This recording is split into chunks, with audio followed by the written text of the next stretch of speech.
Yo, what's up guys? Welcome back to Akshu TV. So yun guys, ito nga talagang mainit na debate ngayon about sa Lakers na naman to kapag natalo nga sila sa sunod na laban nila versus Phoenix Suns na maaari na maglaro yung tatlong superstar ng Phoenix Suns. So yun guys, kapag natalo dito ang Lakers guys ay mapupunta na naman sila sa purok 13 guys na kung ano bang nangyayari nito. Siguro talaga kailangan na palitan ng coach, but sino ba talaga papalitan nito dahil ang mga players na naman talaga ay mga galing naman talaga.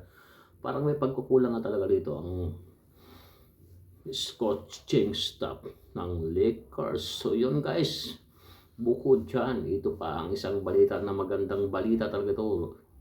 Anthony Edwards nga ay lalong lumalakas ngayon itong season. Nagbubuhat na ng team na dati Anthony Town, ngayon si Anthony Edwards na. So yun guys, huwag natin patagalingan yan guys. At dito huwag niyo kalimutan mag-subscribe sa channel ko, Akshu TV guys. Bilang tulong na lang yun sa akin, paki-subscribe naman ang channel kong ito. Maraming salamat guys. At yan guys, didiretso tayo sa video at bibigyan natin reaction ang video mapapanood natin. Let's go guys. Isa sa mga teams na hindi gaanong nabibigyan ng pansin ay ang Minnesota Timberwolves. Simula last playoffs, sa first round ang kalaban nila ang Denver Nuggets. Dito nga ay nakita na natin ang slow transition ng pagiging franchise player ni Anthony Edwards. Noon nga ay team ni Karl Anthony Towns sa Minnesota.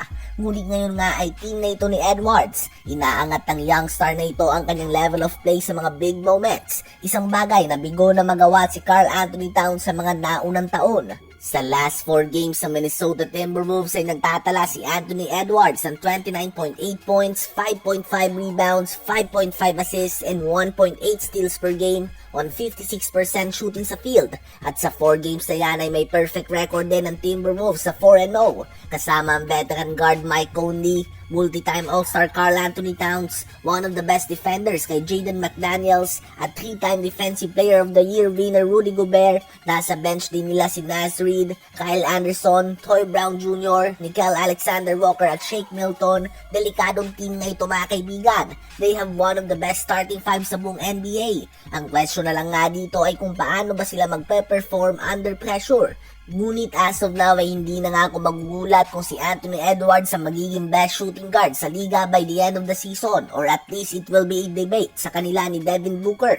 Ang Minnesota Timberwolves ay hawak ang third best record sa Western Conference sa 5 wins and 2 losses. Ano ba masasabi nyo sa development ni Anthony Edwards? Ngayon ay tumungo naman tayo sa Los Angeles Lakers. Kahapon nga ay nilampaso nila ang Houston Rockets kung saan natapos ang game na tambak sila ng 34 points at considered nga ang Rockets bilang isa sa mga teams na hindi kalakasan sa Western Conference. Definitely, this is a very bad loss para sa Los Angeles Lakers. Lalo na't ito nga ang kanilang pangatlong sunod na talo at ang kanilang susunod na game ay kontra pa nga ito mga kaibigan sa malakas sa team ng Phoenix Suns na may Bradley Beal na. At posibleng sa game pa nga ng Lakers matagpo ang debut game ng Big 3 ng Suns na si Devin Booker, Kevin Durant at Bradley Beal. Posible nga na sa in-season tournament game bukas kontra sa Lakers magaganap ang unang game ng tatlong star na ito na maglalaro sila ng sabay-sabay sa regular season. Hindi pa 100% sure si Devin Booker na maglalaro, ngunit may tsansa nga.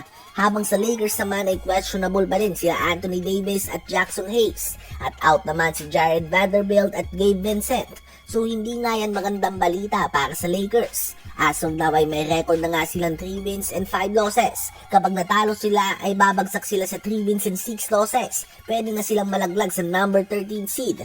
It's early in the season, ngunit sino ba naman ang gustong naghahabol sila lagi sa standing, di ba? Lalo na kapag natalo sila at nalagay sila sa 13 seed ay tiyak na lalabas na naman ang magsasabi na purok 13 ng Lakers. Ano ba masasabi nyo tungkol dito? So yun nga guys, purok 13 talaga yan kapag natalo pa sa Phoenix Suns. Maaaring maglaro na nga ang tatlong superstar ng Phoenix Suns. So yun guys, pero dapat talaga mabalasan ni Coach Darvin ang mga player niya.